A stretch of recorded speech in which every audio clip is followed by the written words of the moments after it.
Gonzalo Llanos. Esta noche estamos inaugurando un ciclo que hemos llamado Encuentro con el Autor. Sí, este ciclo lo vamos a realizar 2 veces por mes, gracias a la muñeca de nuestro amigo, que conoce a muchos escritores, y él también va a coordinar estos encuentros. Bueno, los dejo con Daniel para la respectiva presentación. Muy bien, muchas gracias, Julieta. Sean todos bienvenidos. En esta oportunidad nos encontramos con un invitado que es prácticamente uno de los precursores de el relato de microficción o el microcuento, como muchos han delimitado desde los 70s en Latinoamérica, y también una persona que tiene mucho talento en el arte gráfico.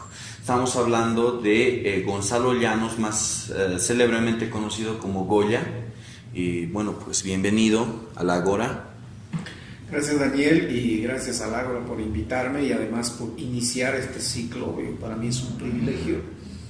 Y hacer una previa aclaración: cuánto uno no quisiera ser el iniciador, digamos, de la microficción como género aquí, pero no me considero así tan iniciador, sino más bien un poco que me he preocupado un poco más que el resto, pero yo creo que ya había microficción y hay gente que de manera dispersa hacía publicaciones, pero no tanto con la dedicación con que yo la hice, digamos, de publicar así libritos completos con microficción. En eso sí, de repente me considero un iniciador, digamos, ¿no? Claro. Porque después ya mucha gente hacía microficción, pero dispersa por aquí y por allá, digamos, ¿no? Muy bien. Una de las inquietudes que tiene que ver con la creación, con el desarrollo del oficio literario, es saber los orígenes o las razones por las cuales tú has establecido una especie de norma de producción. ¿Por qué ha sucedido esto? ¿De cómo se ha generado? Sí, sería laraco, ¿no? Decir, desde changuito yo me dedico a la literatura o a la microficción, y no es así. Uh-huh. Hay cosas que en el arte se dan de manera casual, circunstancial. Y eso es lo que ha pasado en este caso con la microficción, porque yo entré a la literatura, en realidad escribí literatura muy tarde, en cuestión de temporalidad. Inicialmente yo me dedicaba al arte plástico. En realidad desde mi adolescencia hice arte plástico y logré, digamos, cierto nivel de madurez. Pero es cierto que me encantaba la literatura, tenía lecturas, ¿no es cierto? Pero a la literatura casi llego a mis 30 años, producto de un shock. Tuve un shock al conocer a un amigo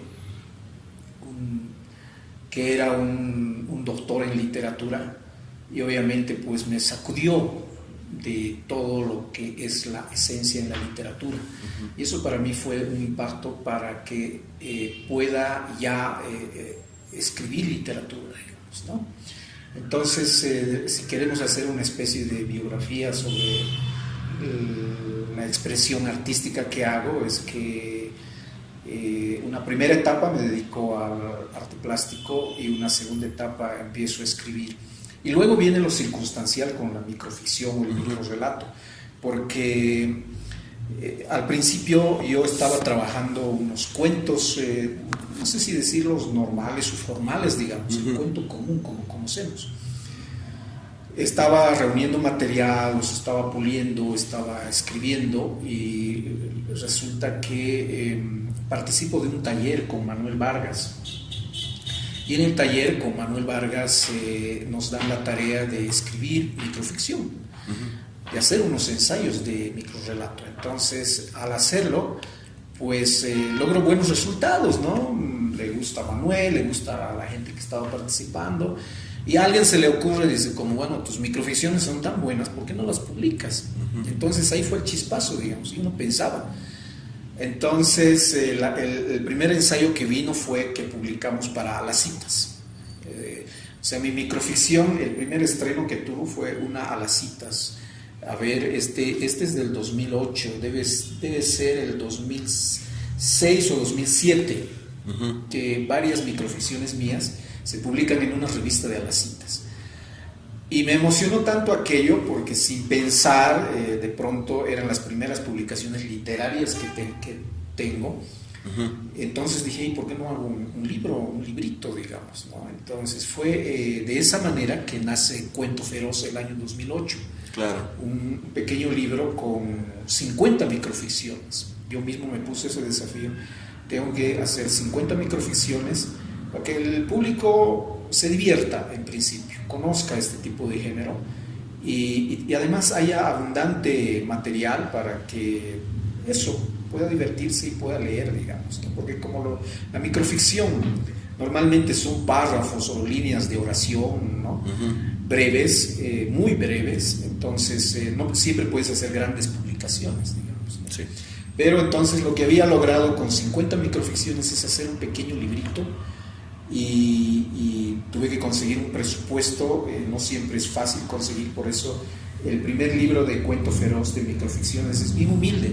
Sí. Ni siquiera la tapa es plastificada, ¿no? Entonces tuve que conseguir un presupuesto y salió, y a la gente le encantó, se agotó y así surgió esta carrera con la microficción. Pues después vino Cuento Feroz 2 y la gente me pedía y más y queremos más, y entonces llegó a Cuento Feroz 3.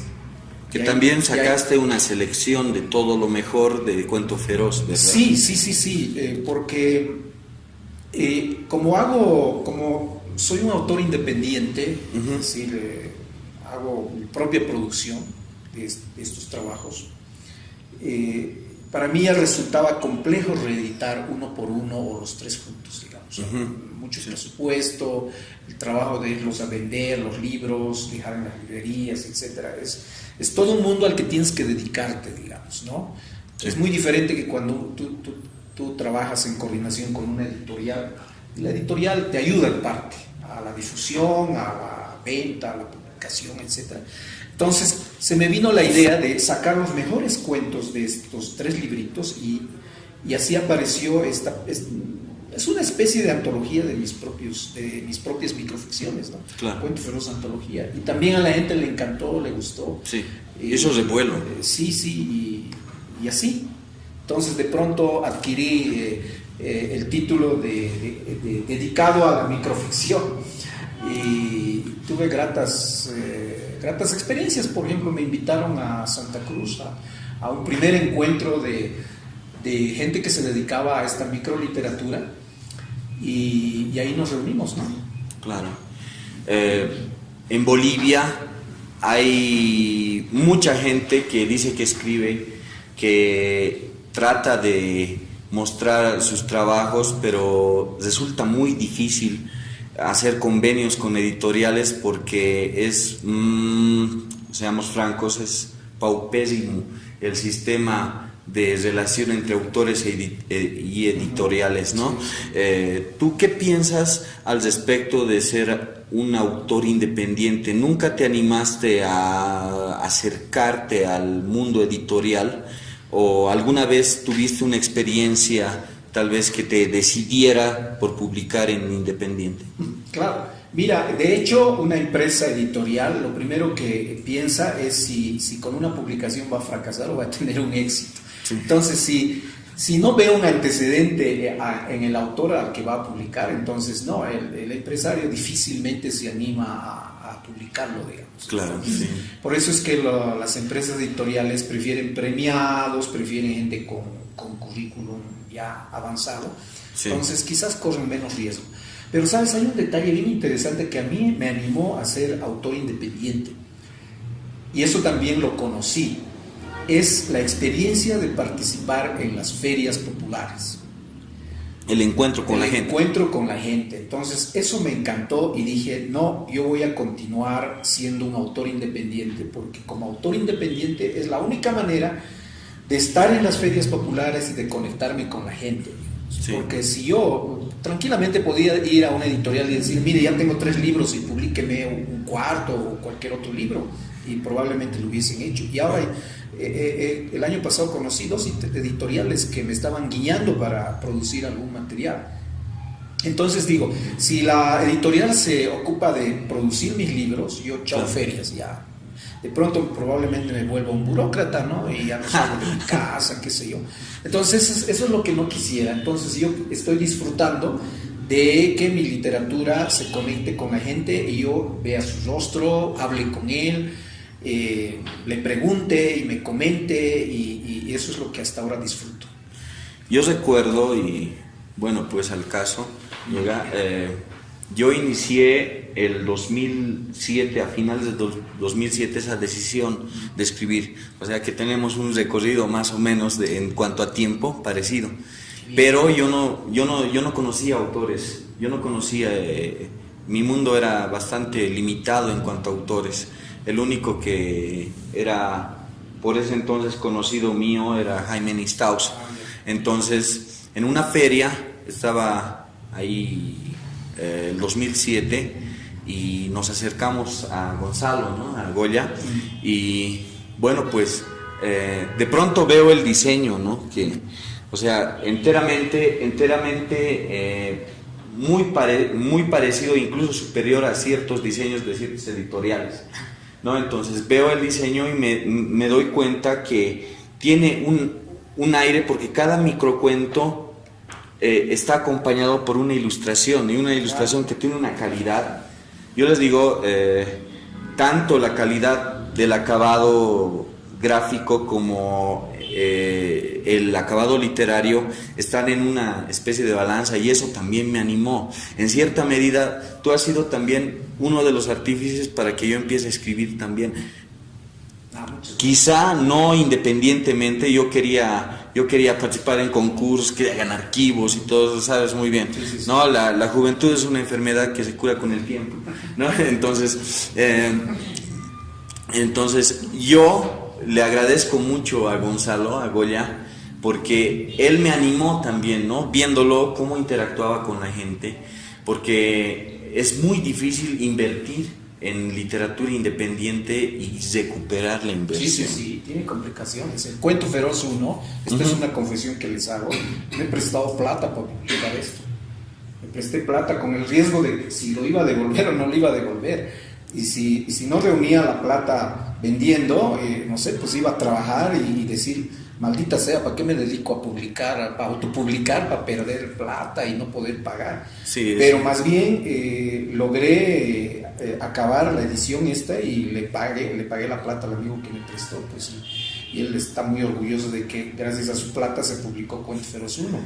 Ya, no te echa en cara, o sea, no te dice gracias a mí.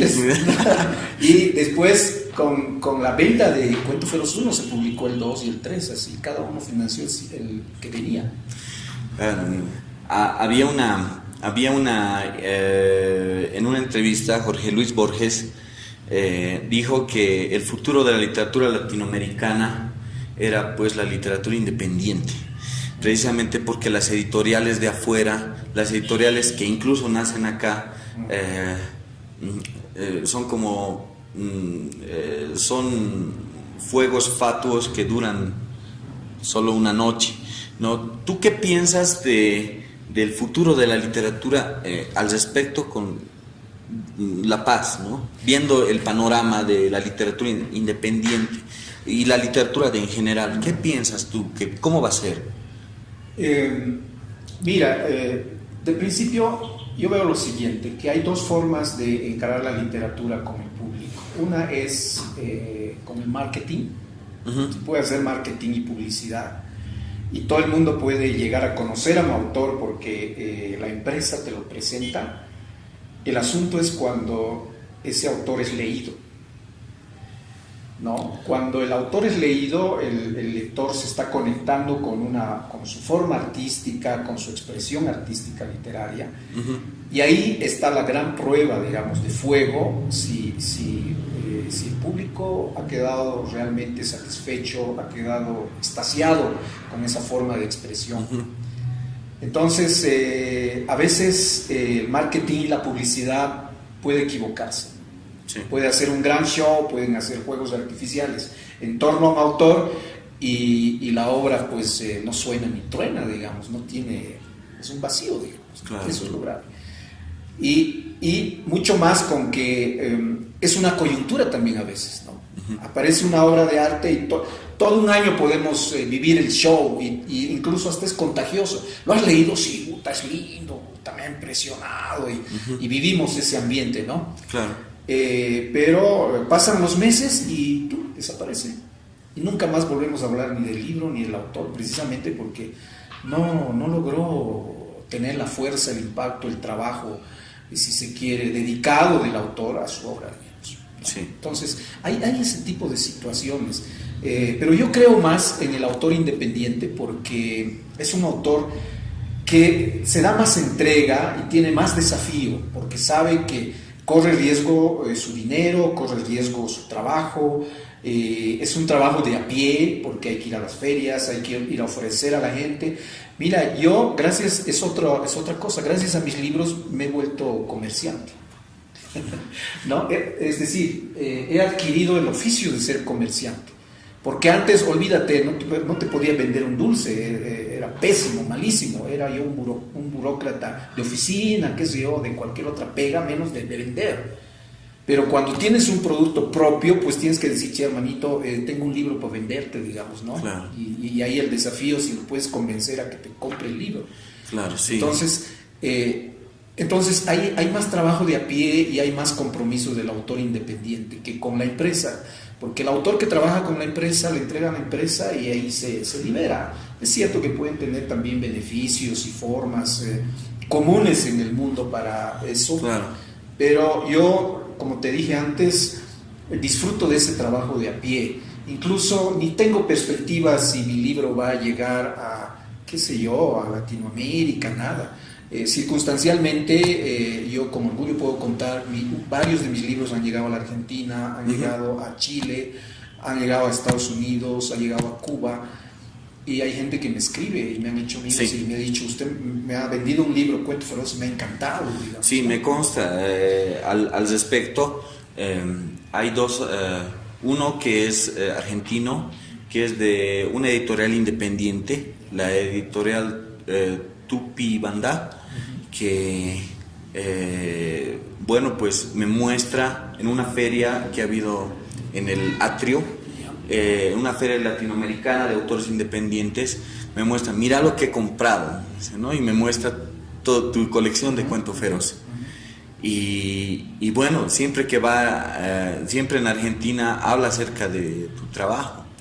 Y otro autor, que en este caso es un autor paraguayo, que es Javier Viveros, que al respecto, justo hace 2 noches estábamos conversando en línea y me dice, ¿no? Que hay una iniciativa entre Paraguay y Bolivia para hacer una antología de cuentos de la Guerra del Chaco, pero desde los dos países, ¿no? Están hablando con Liliana Colanzi y Giovanna Rivero, y él está encargándose de conseguir a los autores. Y yo le digo, pues, ¿conoces a Gonzalo Llanos? Y me dice, sí, tengo 2 libros suyos, ¿no? De microcuentos. Sí. Y me dice, ¿no? Javier Viveros, me dice, aparte de Homero Carvalho, Gonzalo Llanos es el único en Bolivia, creo, que hace microcuentos. Imagínate ese juicio de un autor que recientemente ha sido premiado en Estados Unidos por su libro El Fantasmario. Y ¿cómo te sientes al respecto con esa declaración? Mira, es una satisfacción escuchar, pero no hay que perder la cabeza. Sí. No hay que perder la cabeza. Incluso cuando me invitaron al Ágora, yo dije, ¿por qué me invitan a mí si yo no soy famoso, ni soy premiado, ni nada por el estilo? Yeah. Bueno, será porque, no sé, pues al Goya es fácil invitarlo donde sea, y va. Lo invitan al cerro y el Goya va. El Goya es fácil, así, ¿no? El Goya es ¿no? fácil, ¿no? Entonces, no hay que perder la cabeza. Yo creo que me considero en este caso alguien que escribe, ni siquiera puedo decir soy un escritor, no, Me considero alguien que escribe, que me encanta escribir y que debo seguir trabajando. Todavía no estoy satisfecho de mi obra. Tengo mucho por madurar, tengo mucho por producir, así que eso, ¿no? Y yo creo que esas son satisfacciones que te alimentan unos minutos y ya, son como dulces y qué rico y ya, se acabó, digamos, ¿no? Y yo he vivido cosas lindas. Por ejemplo, conocí a un señor y me habló de este libro. Me dijo, ¿usted es el autor del Cuento Feroz 3? Sí, le digo. Y me dice, por favor, déjeme hacer esto. Yo dije, este señor está loco, ¿qué le pasa, no? He ido a comer está limpiando sus manos. Y me dice, gracias, me dice. Nunca he tocado a un escritor. Bueno, muy agradecido, gracias, ¿no? Por ese halago, ¿no? Claro. Entonces, son esas cosas pequeñas y anecdóticas que a uno le alimentan, pues, pero, repito, no hay que perder la cabeza. Claro. Al respecto también decía Anton Chekhov, que era médico, entre consulta y consulta, como Arthur Conan Doyle escribía, y Anton Chekhov tenía esa virtud de conectarse con la gente, ¿no? Había una experiencia en la que él escribió un libro después de ver los horrores de los gulags, y bueno, pues las editoriales le cerraron el paso y él empezó a autoeditarse, ¿no? Y en una declaración casi autobiográfica, él mencionaba que lo mejor de la literatura es esa sensación que te nace cuando empiezas a conectarte con la gente. ¿Cómo ha sido el proceso de conexión desde el principio, desde que has empezado a ir a ferias, a conectarte con la gente? ¿Cómo ha sido el proceso de la empatía? ¿Ha habido un crecimiento de la empatía o has tenido que aprender a ser empático con la gente que estaba viniendo a conocer tu producción? Yo creo que cuando tu trabajo es bueno, cuando tu trabajo le encanta a la gente, empiezas a ser amigos de tu obra, ¿no? Entonces la gente en las ferias te reconoce y dice, ustedes, qué bien, me gustó tal cuento. O también hay gente que dice, oiga, ¿cómo se le ha ocurrido ese cuento tan feo, digamos, ¿no es cierto? Porque bien, hay gente. Sí. No, además está en su derecho, no, de todo lo que hagas no puede estar todo al 100%, habrá alguna tontería incluida, digamos, ¿no es cierto? Eso también hay que aceptar. Entonces tienes que aceptar cuando una persona te dice, oiga, su cuento es estrucho, ¿no? Y ya pues, discúlpeme, la próxima lo voy a mejorar, digamos, ¿no? Y, entonces, pero es tu amigo y es tu público y hay que respetarlo, ¿no es cierto? Yo creo que cuando una obra de arte, es mi opinión, cuando una obra de arte sale al público, ya no es tuyo y el público es dueño de eso y hay que respetar su opinión, sea negativa, sea constructiva o lo que sea. Porque si no quieres que te critiquen, si no quieres que te observen, es mejor no salir de tu habitación y estar encerrado y alimentar tu propio ego, digamos, ¿no? Claro. Pero cuando sale afuera, el público es libre de criticar, de observar, de opinar, etc. Y son en las ferias donde te conectas con la gente, donde conversas, te haces amigos y ahí es la cosa. Tampoco voy a exigir a la gente, oye, vos sé mi amigo, claro. No, es natural, digamos, ¿no? Y eso te alegra. Bueno, dentro de tu producción, sé muy bien, alguna vez le pregunté lo mismo a un autor y él me respondió de una manera así bien significativa. La pregunta era, a ver, ¿cuál de tus libros te gustó más? Él me respondió, todavía no escribo el que me gusta más. Desde tu perspectiva, ¿qué nos podrías decir? ¿Cuál libro te ha parecido más significativo dentro de tu carrera o todavía lo vas a escribir? Mira, una figura media elemental, digamos, ¿no? Que de pronto lo que produces son como tus hijos. O sea, tus libros son como tus hijos y estás obligado a que todos tus hijos sean tus preferidos. Pues no puedes decir, este es más negro, no me cae mucho, digamos, ¿no? Entonces, así sea negro o sea muy blanco, los quieres, los amas, los estimas.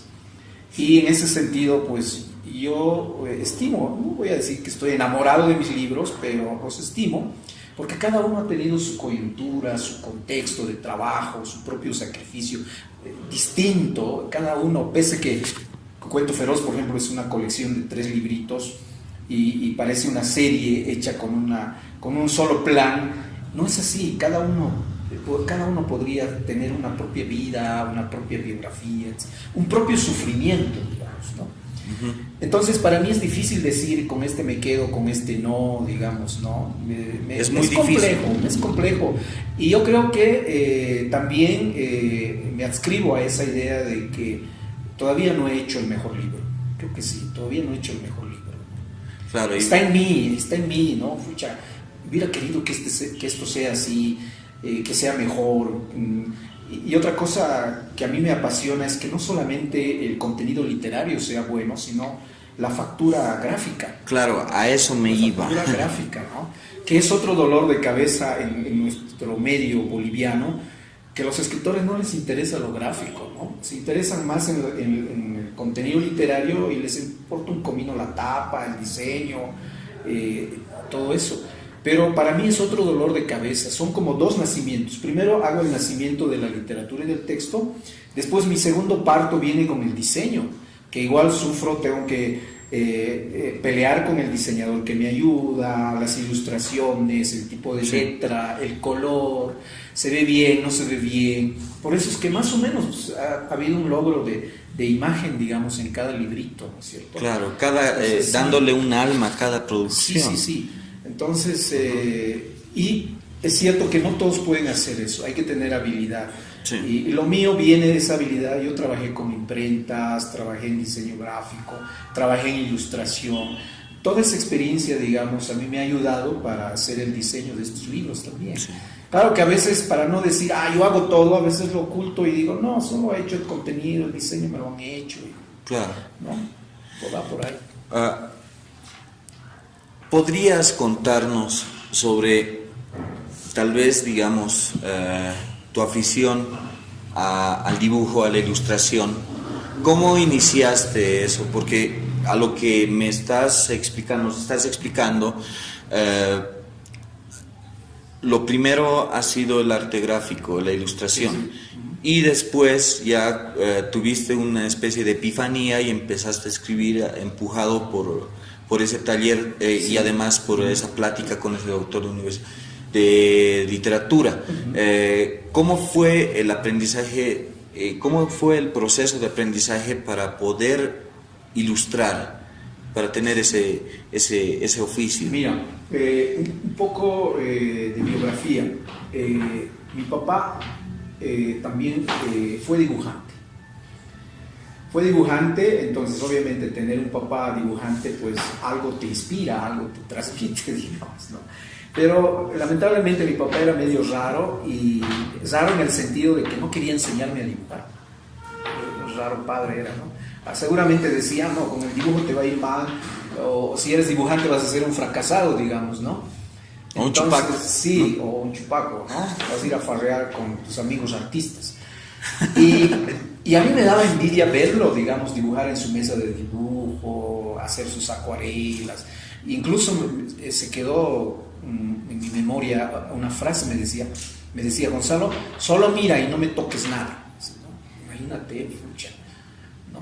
Entonces, de pronto mi reacción fue como una venganza hacia mi padre, y dije, bueno, como él no me deja dibujar, yo me voy a dibujar solo, ¿no? Y además voy a ser mejor que él, y lo logré. Porque me acuerdo ya de adolescente, un día mi papá me llamó y me dijo, Gonzalo, estoy viendo que dibujas mejor que yo. He ganado. No, he ganado. Tú no querías que yo dibuje, no querías que sea dibujante, pero ahora soy, digamos, ¿no? Entonces fue a partir de ese hecho que, bueno, él ya un poco me apoyaba y me decía qué lindo que te hayas dedicado al dibujo, ¿no? Y seguramente dentro de sí lamentaba los varios años que él no me dio los conocimientos que él tenía, digamos, ¿no? Fue esa una etapa. La segunda etapa fue que ya más o menos a mis 16, 17 años entré a trabajar a una imprenta. Y en la imprenta hicieron un periódico truchito comercial donde querían incluirle una historieta, un cómic.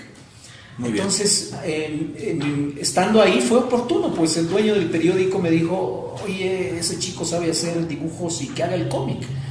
Entonces irrumpí con un cómic que le encantó a la gente, pero el fracaso del periódico no era por mí, fue por administración que fracasó, pero al menos hice 2 cómics publicados en ese periódico y fue mi primera irrupción al público. ¿Todavía los tienes como recuerdo? Creo que lo tengo guardado por ahí en algún sitio, ¿no? Después mi segundo trabajo fue con el desaparecido periódico Hoy. ¿No? Ahí en la 6 de agosto. Tenía una compañera en la Escuela de Bellas Artes que tenía conexión con el periódico Hoy, entonces él me dijo, mira, necesitamos caricaturas, y ¿por qué no vienes al periódico? Yo ya estaba, ya era después de que era bachiller. Entonces, claro, con todo gusto, pues imagínate llegar al periódico, así era impresionante para mí. Y ahí hice las primeras caricaturas.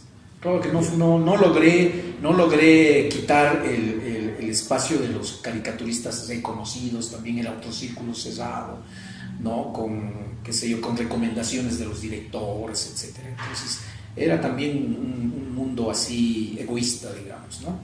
Incluso a veces ni firmaba, yo me arrepiento de no haber firmado mis trabajos. Yeah. Entonces, ahí hice por lo menos, ¿qué te digo? Unos 50 caricaturas que se publicaron en el periódico Hoy.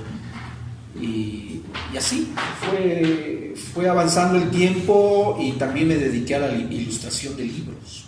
Sí. Entonces, adquirí toda esa experiencia que aplico en mis libros, ¿no? Sí, al respecto, hay una revista con la cual participas tanto en escrito como en ilustración, que es Comunicólogos, ¿no? Sí. Cuéntanos sobre eso. Sí, precisamente tengo un número aquí, creo que es el tercero o el cuarto número de Comunicólogos. Esta es una experiencia con amigos que son periodistas y son egresados y titulados de la carrera de comunicación de la UNSA. Entonces, ellos me invitaron, bueno, a 2 cosas, ¿no? A veces para mí eso es bien pesado, me invitan a 2 cosas. Uno, escribí y también dibujar, digamos, ¿no? Entonces, es casi como un doble trabajo.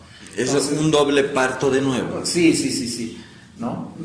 Entonces, termino de entregar el artículo y me dice, ya, ahora trabaja el dibujo y ya, rápido, así, ¿no? Entonces, aquí en Comunicólogos, en este número, por ejemplo, escribí una pequeña reseña de la obra de Víctor Hugo Vizcarra, intentando, digamos, que sea algo biográfica en función de lo que él había escrito.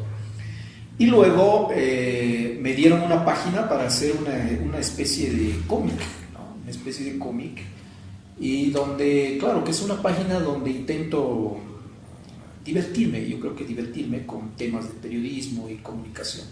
Entonces, Comunicólogos de pronto es una muestra, digamos, de esas 2 vertientes que trabajo, ¿no? Después había hecho ilustración en libros de poesías, en novelas. Incluso en libros educativos con David Pacosillo, ¿verdad? Sí, exactamente. Entonces, vamos por ahí. Vamos. Me considero, digamos, un artesano, un obrero, ¿no? Porque solamente ellos trabajan en mesa y en vivo, pues. Claro. Si dices que la ilustración en cierta medida es una especie de diversión, ¿qué sería el proceso creativo en cuanto a la escritura? ¿Es igual diversión o es compromiso? Mira, no, yo creo ambas cosas. El compromiso, yo creo que primero viene contigo, digamos, de que adquieras seriedad en cuanto a tu trabajo, ¿no? Solamente así cuidas la limpieza, que esté bien pulido, que esté bien estructurado tu cuento, tu novela, ¿no? Que tus personajes estén bien logrados, que tus atmósferas estén bien construidas. Entonces ese es un compromiso contigo mismo, ¿no? Y lo otro es la parte de diversión que tiene que ver con lo creativo, porque solamente eso da a un libro y a una literatura vida y le da alma, le da espíritu y además le da gracia, que es importante.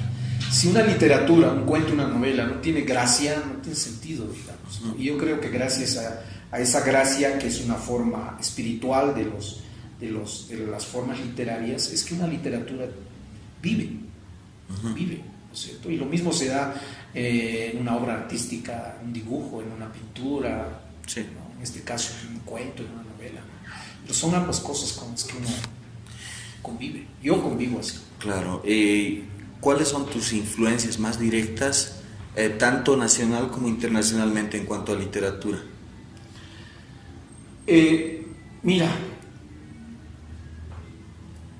Una pregunta difícil. Sí, compleja, porque tienes tantos y por épocas también. Hay una época que te gusta un autor y después la otra época ya no te gusta, encuentras otro mejor, encuentras cosas novedosas, etcétera. Entonces hay grandes variaciones, ¿no? Pero podría mencionarte, admiro mucho a Alejo Carpentier, admiro mucho la literatura de Friedrich Dürrenmatt, admiro mucho la literatura también de Borges, ¿no?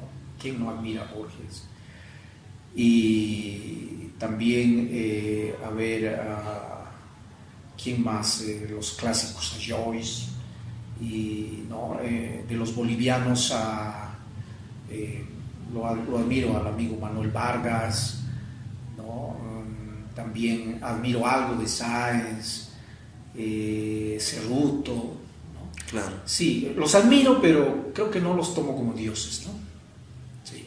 El detalle es tomarlos como referencia también de que ellos han podido hacer algo que en su tiempo era muy difícil en Bolivia, que es también publicar.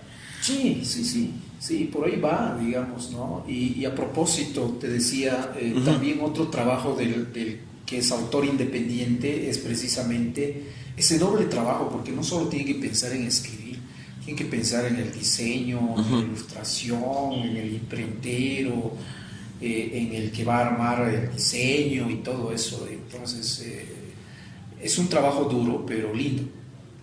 Por eso a alguien yo le decía, yo disfruto con mis libros en el nacimiento completo, digamos, ¿no? Desde ir a negociar con el imprentero sobre el tipo de papel, tipo de color, todo eso es un aprendizaje en torno a un libro, al nacimiento de un libro. Estamos con un obrero de las letras que trata de sacar en cada publicación lo mejor de sí. Dice que hay un disfrute y hay un compromiso, y eso me parece bastante significativo en el momento del proceso creativo literario. Me gustaría que nos deleitaras con algunos microcuentos o algún fragmento, porque este libro, que es Circo de Perros Calientes, es una publicación que va más allá del microcuento y a mí me gustó bastante. Le debí una reseña y la subí a mi blog, una reseña sobre el autor como tal, y no sé si tienes algo para leernos. Claro. Nos gustaría, nos encantaría, sería un honor.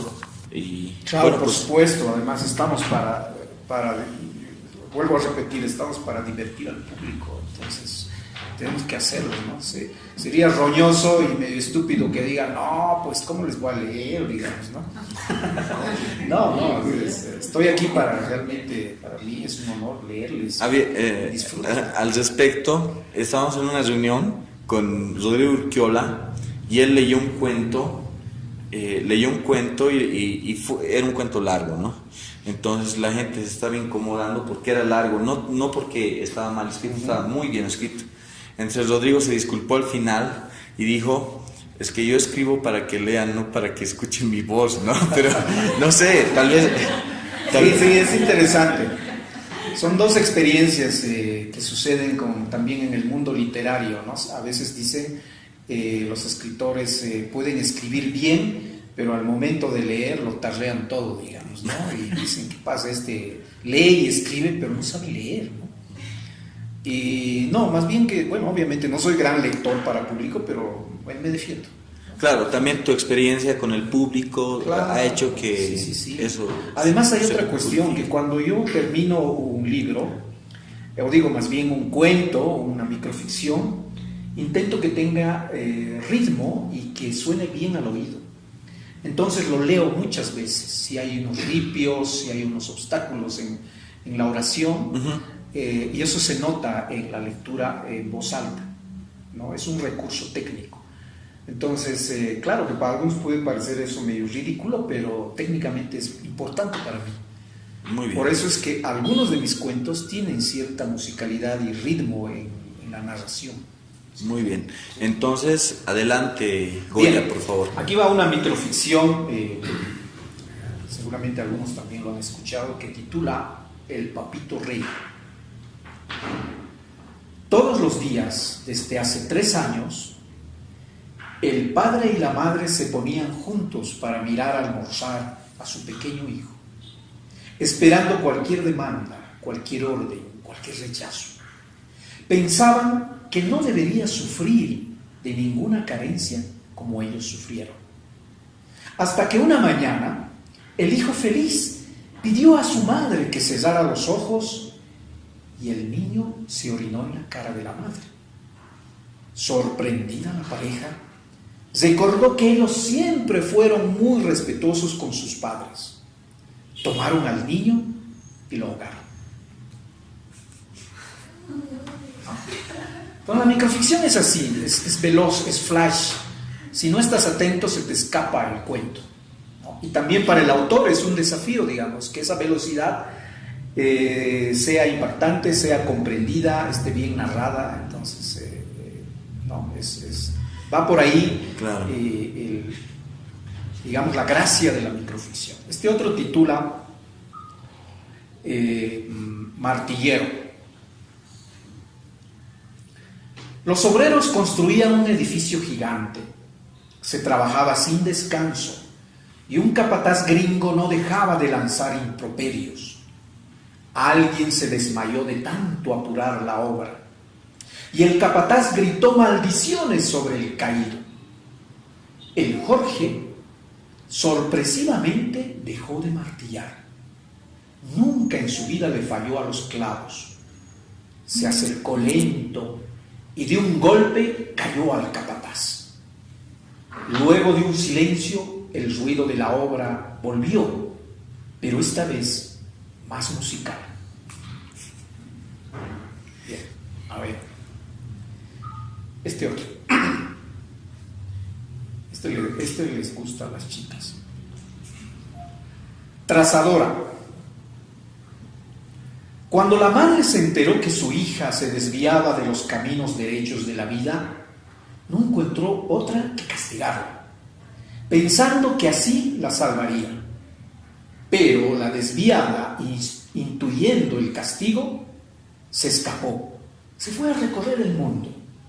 Caminando desde tierras lejanas, le escribió una carta. Mamá, tengo un oficio que me hace feliz, abrir caminos. Muy bien, excelente.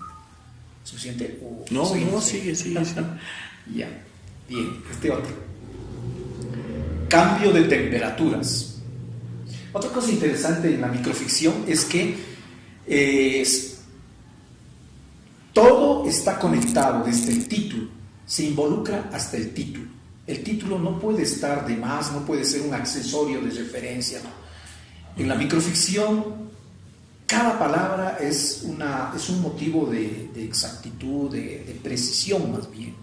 Todo se conecta. Todo absolutamente tiene que estar conectado, ¿no? Muy bien. Este titula Cambio de temperaturas. O sea que hasta los títulos hay que captarlos rápido. El niño dormía todas las noches junto a su padre. Sentía todo su calor, todo su olor y todo su cariño. Fue en una noche terrible cuando el padre le mandó a dormir a la cocina. No dormiría más con él. una mujer joven había llegado. La microficción también es imaginarse, imaginación. Claro, completa, el lector completa la idea. Debería completar la idea, claro. Debería completar el final. Y al final yo digo, deberías inventarte tu propio final, digamos, ¿no? Claro, un final alternativo a lo que estás leyendo. No siempre ese final tiene que coincidir con el autor. Yo me reí una ocasión en un colegio, yo le decía que el final tiene que inventarlo el lector. Entonces el estudiante se inventó un final que a mí no me gustaba, pero dije, es tu final y ya, vale, ¿no? Vale tu final, eso es tuyo. Claro. ¿No? ¿Qué te ha gustado eso? Vale, digamos, ¿no?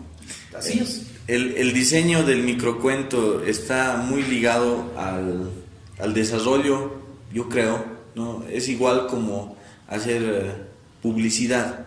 Tienes que contar la historia en el menor tiempo posible, y en el microcuento tienes que crear una historia en un par de líneas. Claro, minutos, ¿no? Yo creo que lo más extenso que podemos decir son minutos. La microficción se entiende hasta media página, una página máximo. No puede pasar más allá.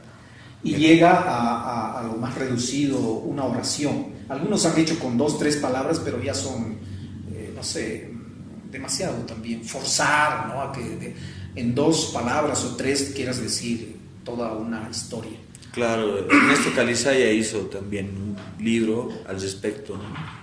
Que tiene que ver con... Claro, no, he leído una microficción en el internet, me ha encantado. A ver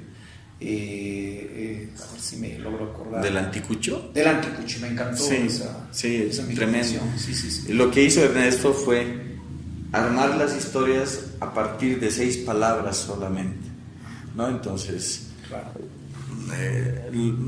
Si muchos dicen que la novela es un trabajo extenso y que te pide mucho esfuerzo, y dicen después que el cuento es más difícil que hacer una novela, porque en la novela puedes tener altibajos, el microcuento debe ser la depuración del lenguaje más que todo. Claro, ahí ninguna palabra debe estar de más ni menos, todo tiene que estar preciso. Las comas y las puntuaciones deben estar bien ubicadas, porque si no, fracasas, ¿no?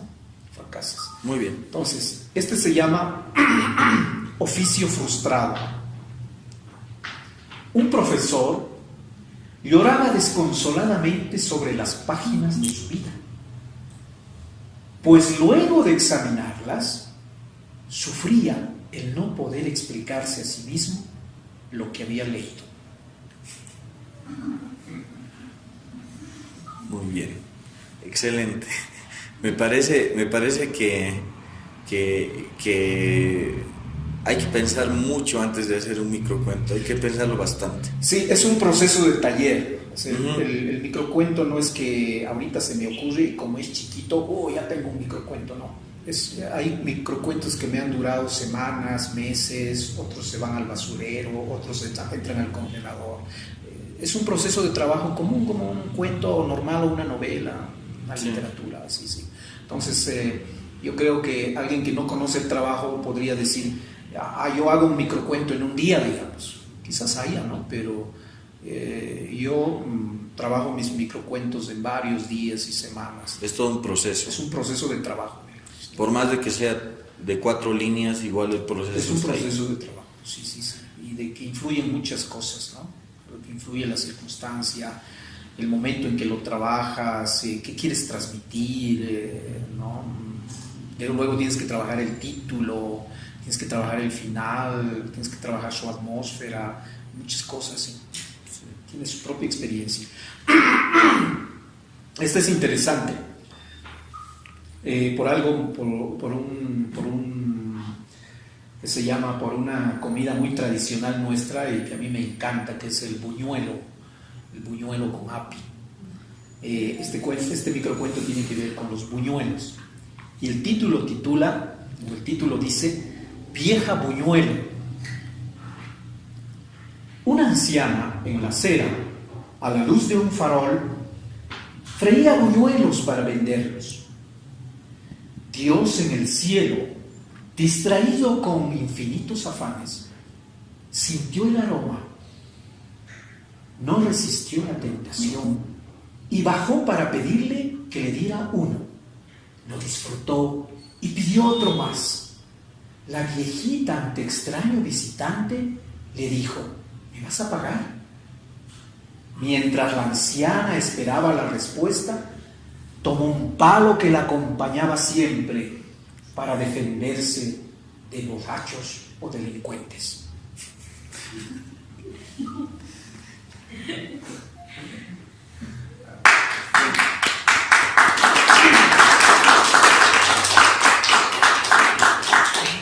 Antes de finalizar, me gustaría que Goya, ¿no? Ya lo conocemos muchos con el nombre de Goya. Me vas a explicar después por qué Goya, ¿no? O simplemente Gonzalo Llanos, ¿no? ¿Cuáles son tus futuros proyectos para el 2018 o más adelante? Si Dios quiere, ¿no? Bien, hablar de futuros proyectos también es bien romántico y medio de quinceañeros, digamos, ¿no? Yo no creo en futuros proyectos, se cree en lo que haces y lo que trabajas, digamos, ¿no? Y también no quiero ser como los abogados, porque me causó gracia en un concurso de currículums para el Congreso, no sé para dónde. Era interesante que en los currículums se habían inventado una nueva modalidad de producir, o sea, de que esté inscrito en tu currículum en la producción de un libro. Ah, ya. ¿No? Que van a una imprenta y lo hacen imprimir. Ya, pero ellos habían sabido poner, bueno, ni siquiera van a la imprenta, nada, sino que ponen el título de libro en proyecto. ¿No? Y eso había tenido un puntaje, ¿no? Libro en proyecto, qué maravilla, puedo tener 100 libros en proyecto, ¿no? Entonces pones ahí el título incluso, pero el libro no existe en la emoción de esa persona. ¿No? Entonces, estaba por hablar algo sobre ciertos títulos y ciertos trabajos, ¿no? Ni siquiera teniendo el borrador en tu casa, pues puede ser un libro, ¿no? Podrá ser un proyecto, pero no existe. Pero inicialmente, mira, estoy trabajando un libro para niños, es un campo que me encanta, me gusta. Vamos a ver cómo resulta, porque hice un pequeño trabajo con el MUSEF, con unos cuentos para niños.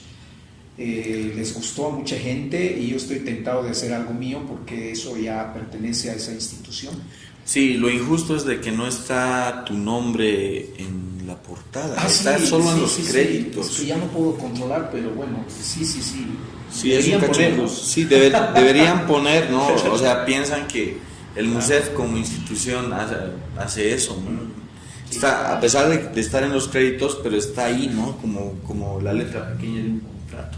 ¿No? Entonces, me pareció injusto porque también es un... Entonces estoy trabajando esos cuentos para niños y también la gente quiere seguir con Cuento Feroz y quieren Cuento Feroz 4, no me deja dormir, vamos a ver, no sé, será para este año, para el año, pero veremos.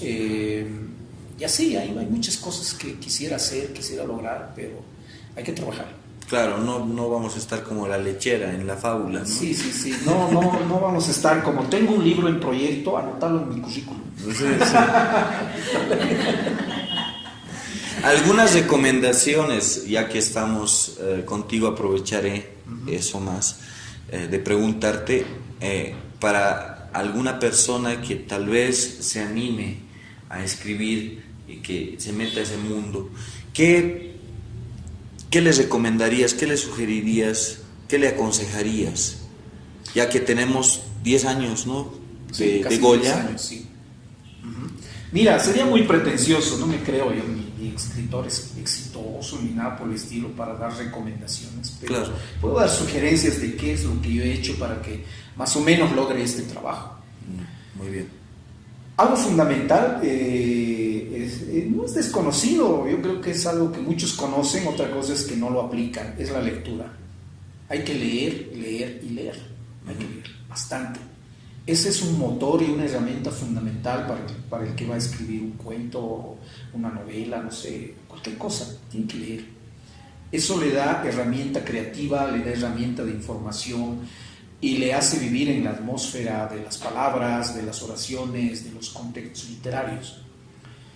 Lo segundo es la disciplina, ¿no? No se puede, hoy día escribo y después el siguiente mes vuelvo a la escritura, ¿no? Yo creo que es complejo, pero hay que escribir todos los días.